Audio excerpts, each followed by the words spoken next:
we'll guide you through how to make a 2x2 flush piston door in Minecraft. So first of all, grab your pistons and place 2 on top of each other, leave 2 blocks and place 2 again. Then what you need to do is go and place 2 sort of into the first stack of pistons here and place another 2 like so, and do the same thing on the other side. Then what we need to do is go and dig this area out. So dig down by 2 blocks, just like this. So it should go and look like this. And then what you need to do is go and break 2 blocks as well so we can get underneath them. And then just go and break some more blocks here as well.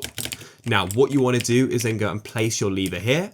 Now what you want to do is come into the pit with redstone and start to go and place it. You need to go and put a repeater though on each point here, and then go and connect it up with redstone, just like so, and go and put some redstone up underneath the piston as well. Then what you can do is go and cover this up like so, and you can start building your wall. I'll just go and make the door out of iron, just like this as well. So here's how it's looking. And now what we need to do is go on the top here, and we need to go and start placing some blocks. And then what you can do is go and place some blocks either side as well, so you get a bit of a tunnel like this. Then what you want to do is come onto the side here, and then go and break the 2 blocks just here.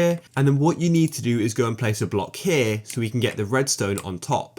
And then what you want to do is go and link it up like so then it starts to head up here. So it should be looking like this, and then place another bit of redstone. And then what we need to do is go and put some blocks over the pistons like so, and then go and put a repeater either side like so, and fully open it up so it's got the max amount of ticks, and go link it up with redstone.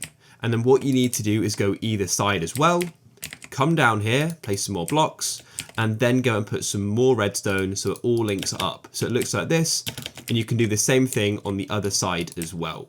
Go and place the redstone dust so it all links up. Perfect. And then that should be it. So now all you need to do is come to the front, click on the lever once and click it again, and it will then go and open up just like so.